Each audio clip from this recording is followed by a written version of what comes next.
मगर मोटे लोगों में फैट इतनी ज़्यादा हो जाती है कि उनका जो उज़्व ख़ास है वो अंदर की तरफ धंस जाता है।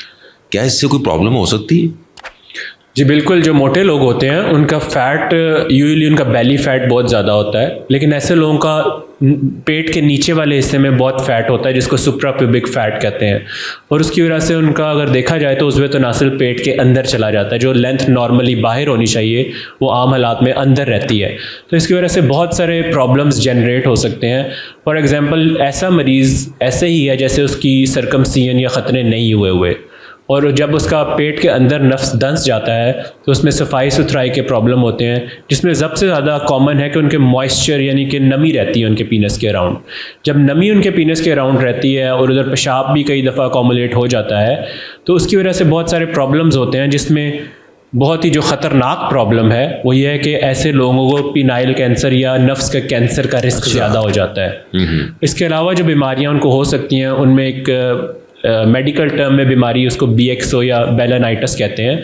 उनके अंदर उसकी इन्फेक्शन जो आपके पीनस के ज़्यादा हो जाते हैं, इन्फेक्शंस की वजह से उनके पेशाब की नाली की जिल्द सफ़ेद हो जाती है। ये बहुत कॉमन है। अगर किसी को लगे कि उसकी पेशाब की नाली के एरिया की जिल्द सफ़ेद हो गई है तो उसको ये कंडीशन होती है।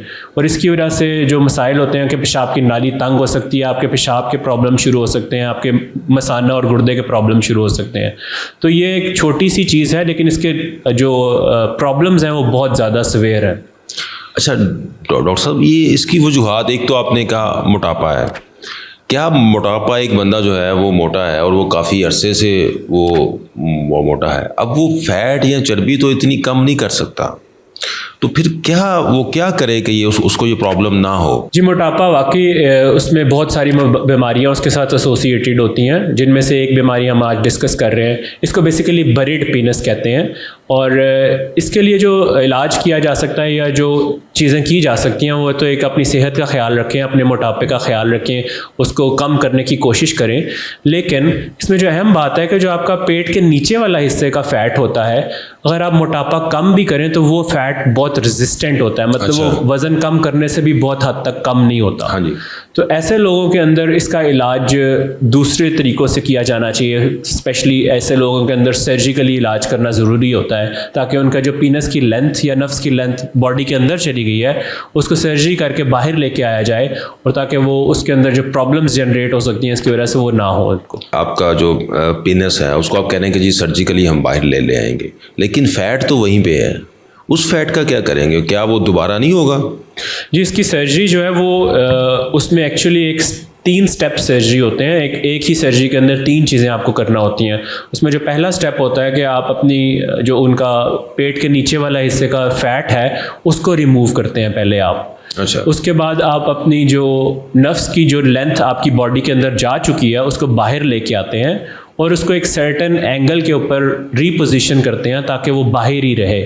और इसके बाद जब अगर तो कुछ मरीज़ों को जब पीनस की लेंथ बाहर लेके आते हैं और उनकी स्किन कम पड़ जाती है तो उसके ऊपर स्किन का एक टोटा भी लगाना पड़ता है अलग से, ताकि वो उसको कवर कर सके। तो ये एक सर्जरी जो है वो 2 से 4 घंटे की सर्जरी है। तो इसमें ये 3 स्टेप्स इन्वॉल्व होते हैं ताकि ये दोबारा ना हो एक दफ़ा करने के बाद। तो डॉक्टर साहब, जो आप बरीड पीनस जो है उसको जब बाहर लेके आते हैं तो क्या वो बाकी जो इंसानी ज़रूरियात हैं या जो सेक्स है वो परफॉर्म कर पाता है जी बाद में?